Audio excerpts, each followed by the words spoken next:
A little bit about to read about them. They are the collaboration St. Lorraine of artists and life partners Britt Lorraine and Kristy Perez. They've been working individually and receiving accolades in their respective fields for a number of years, when in 2009 they decided to merge their ideas and begin working together. Now, their first work, We Are a Handful, premiered in 2010, is that right?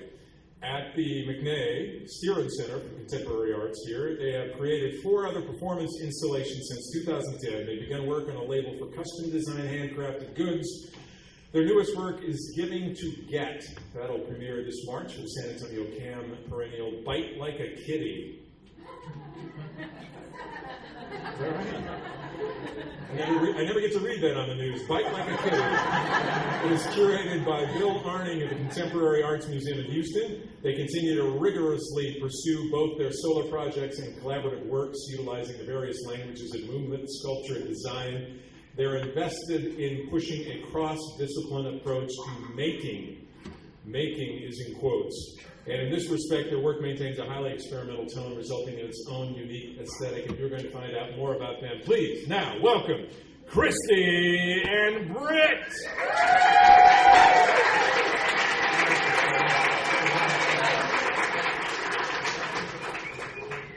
Okay, this is mine. This is going to be feedback soon.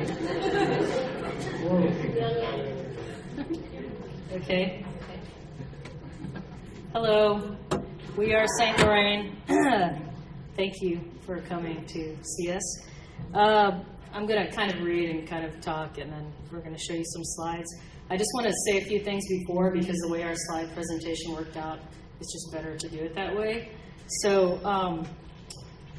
I'd like to start with just a brief description about how we approached our project here, and a few words in general to let you know how we might arrive at really making anything. So for us, something that is fundamental when we start a work is to really try and be committed to being as economically responsible in our creative process as we can.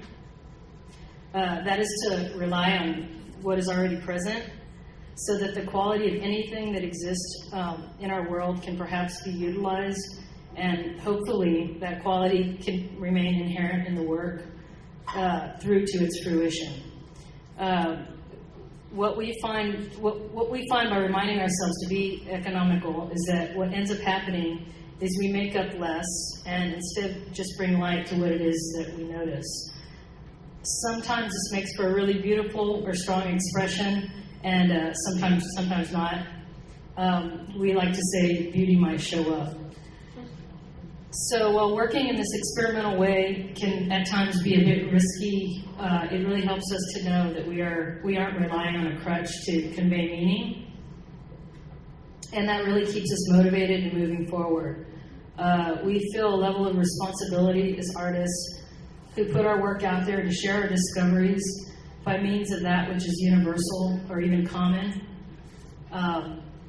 So with that said, thank you for listening to me. What was already present that we could use when we were asked to do our project here? In this case, it was actually really great because we were immediately provided with a platform. We were provided with a ready-made framework, that being the PechaKucha 2020 20-second, 20-slide framework. And out of that framework, we birthed our idea. So what we have done is created a study of sculpture and movement using the time and frame limitations of the 2020 format that will articulate an object's transformation from one stage to the next. So what you will see in the slides that I promise we're getting to is an everyday and ordinary object in 10 different stages of transformation. And in between each stage, you will see Britt attempting to map each of these stages with a sustained movement. So we encourage you to look, reflect, be critical, whatever you need to do. There will be some silence. It kind of works, I hope. And Britt may weigh in here or there about her own experience moving. So let's begin with the slides. So the object is a napkin. A napkin. And why a napkin? Because it is universal and it is common to us all. We use it and it changes in our possession. So kind of in this silent synchronicity, we both knew that I should only be able to look at the slide for 20 seconds. And I was really trying to only make what I saw. I wasn't trying to rely on any narrative or plot. You know, when I look at the napkin, I might think, oh, that reminds me of a snowy rooftop or a Lego block. But I was trying to really filter that out and just make what I saw.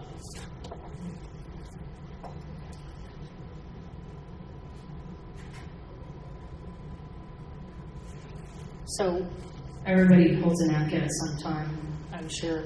And so then you might think about however you hold that napkin and however it ends up looking by the time you're done with it.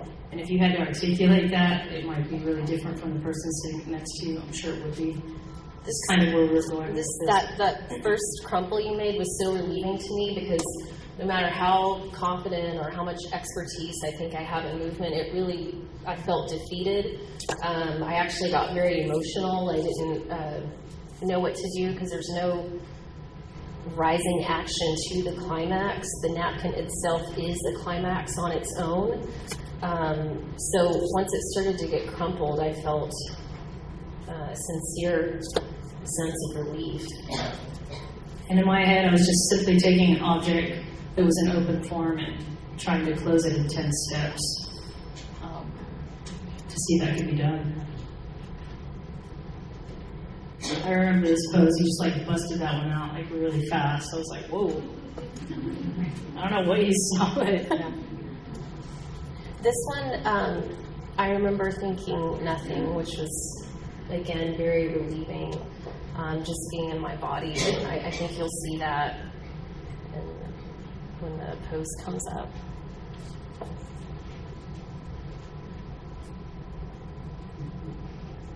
I'm a napkin. That's like, I was like, it was, that one was the easiest for me.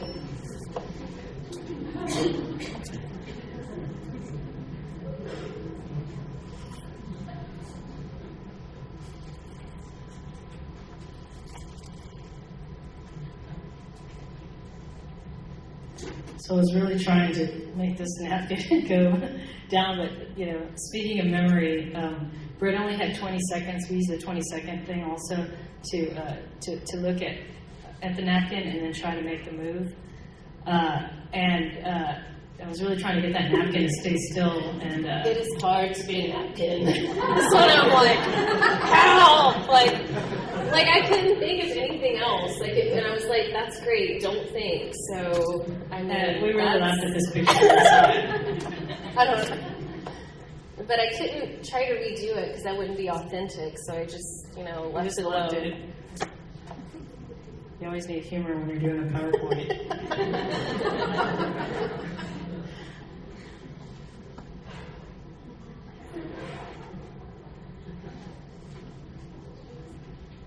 So I don't know what brand this napkin is, but it's very resilient.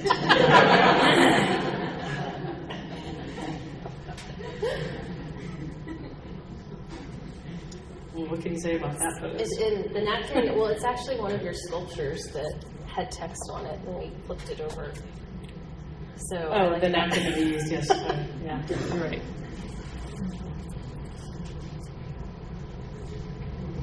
I feel like this is so cliche to say, but no matter how many times I look at this, I think the folds are so beautiful. The way that the shape is. This one too, I didn't really feel like I was thinking, which was also relieving. Mm-hmm. Yeah, because you can't always see like how the sustained movement correlates to the napkin, but every once in a while you get a glimpse of something that's almost like a gestalt movement, but sometimes not. This one I really noticed a severe knot in the middle, and I realized I'd been depending on my feet, and I thought, well, a napkin doesn't have feet, so you really need to like quit relying on your feet. And so I just tried to forget about my distal parts and just completely fold myself.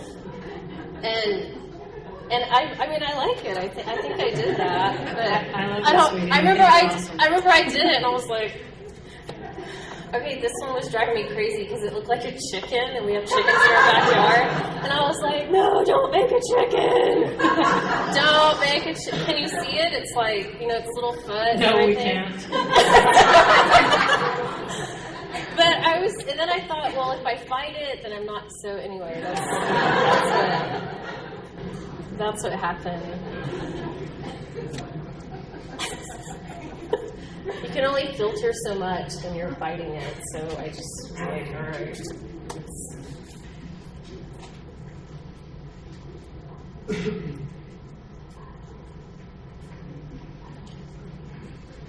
I saw this as a triptych. I was like, that's easy. So I also didn't think, I thought it was crazy that the last one was, to me, a 3. So again, it was nice not to think. And that's what happened. And I never got that damn napkin crumpled. And even still, now you know why I have all the control and she has all the power.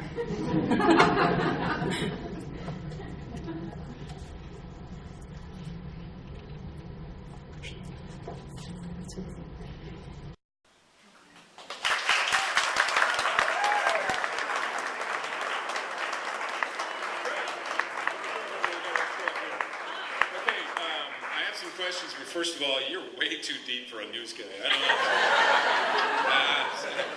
At least commercial news, you know. First of all, when you use the words distal parts, I knew I was in trouble. So now, when you're together, how do you come up with ideas like that? You know, do you go to the store and say napkin? I mean, because you spend a lot of time together. Well, like usually we get it. Yeah, Don't share it with the class. Yeah, well, usually, you know, we get an offer to make it work, or maybe we try to present it, hopefully. And lately, it's been really good. And so we went to El Mirador to have breakfast on a Saturday morning, and we were sitting there trying to figure out what the heck we were going to do. And we were, like, you know, of course, whittling at our napkins. And talking about what we might do, and we were thinking of this origami thing, like, and her doing this origami, like, movements, and it seemed really cheeseball. And then I looked down, and I had a damn crumpled napkin in front of my face, and so I was like, wow, well, there you go. I mean, we're trying too hard. And so then, you know, so that's actually how we do work a lot. Really? We go out, we get Bloody Marys, and we sit out, and we, like, That's the we make question I work. was going to ask next. And now, where are you presenting your work next? And what would it involve? The next thing is, the next show that you were talking about is a cam show during Cam Month. Bite like a kitty. Bite like a kitty, right? March 15th. March 15th, yeah. And how about solo? Is it hard for you to work solo then, and together, and spending a lot of time? No, I think we just do it all. You know, whatever happens, and we're happy to be working alone and together. And how many Bloody Marys did it take to do that? Did you take all the pictures and you? We didn't have any Bloody Marys. I crumpled a napkin and took the pictures. And Okay, you can ask him questions later, but give it up for the silent synchronicity of Kristy Perez.